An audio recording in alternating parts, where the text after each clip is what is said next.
नमस्कार मतदार बंधू भगिनींनो, मी सचिन किरण बेडेकर, राष्ट्रीय समाज पक्षाचा अधिकृत उमेदवार इचलकरंजी विधानसभा क्षेत्रातून ही निवडणूक लढवित आहे.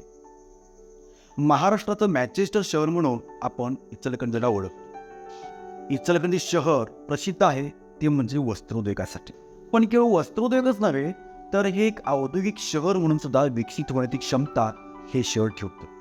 मग या आधुनिक युगात असणारी AI टेक्नॉलॉजी असू दे, रोबोटिक्स कंपन्या असू देत, ॲटोमोबाईलसारखा उद्योग असू दे, असे कित्येक उद्योग या शहरामध्ये विकसित होण्याची क्षमता या शहरामध्ये आहे.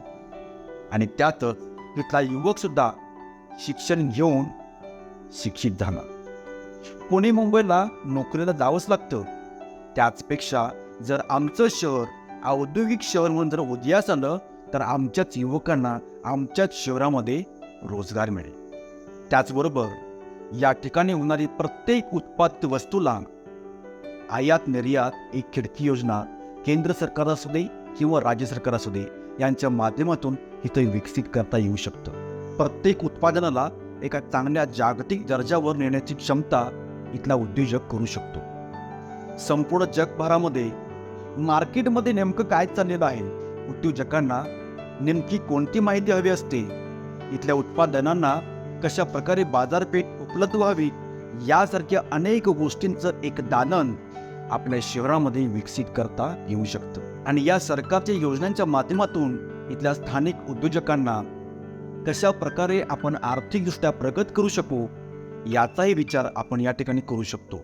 या वसनगरीच्या माध्यमातून इथे चालू असणारा गारमेंटचा व्यवसाय असू दे, युवकांना स्टार्टअपच्या माध्यमातून गारमेंट फॅक्टरी उभा करता येऊ शकतं. त्याचबरोबर कापड निर्मिती होते. इथल्या मार्केटमध्ये इथल्या शहरामध्ये उत्पादित झालेला माल कशा प्रकारे आपण तो निर्यात करू शकतो याच्यासाठी केंद्र शासन आणि राज्य शासन यांच्या मदतीने त्या उद्योजकांच्या पाठीशी कशा प्रकारे आपण उभं राहायचं याच्यासाठीच एक चांगली उपाययोजना करता येऊ शकतं.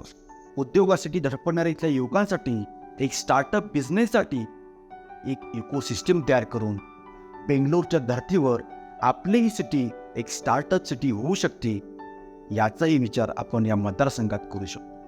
केवळ औद्योगिक विकासच नव्हे तर आपल्या आजूबाजूला असणारे काही खेडे आहेत, मध्ये खोतवाडी, कबनूर, कोहरची यासारख्या खेड्यांच्या माध्यमातून कृषी विषयक व्यवसाय, मग ते फूड मॅन्युफॅक्चरिंग कंपन्या असू देत, डेअरी फार्म्स असू देत किंवा दुग्धजन्य पदार्थांची उत्पादित कंपन्या असू द्या, खत निर्मिती असू दे, पशुचारा असू दे, या माध्यमातून एक चांगलं पोषक वातावरण जर या उद्योजकांना उपलब्ध करून दिलं तर उद्योजक तर घडतीलच, त्याचबरोबर इथल्या स्थानिक युवकांना रोजगार देखील मिळेल आणि त्यामुळंच एक चांगली आर्थिक सिस्टीम या शहराला मिळेल.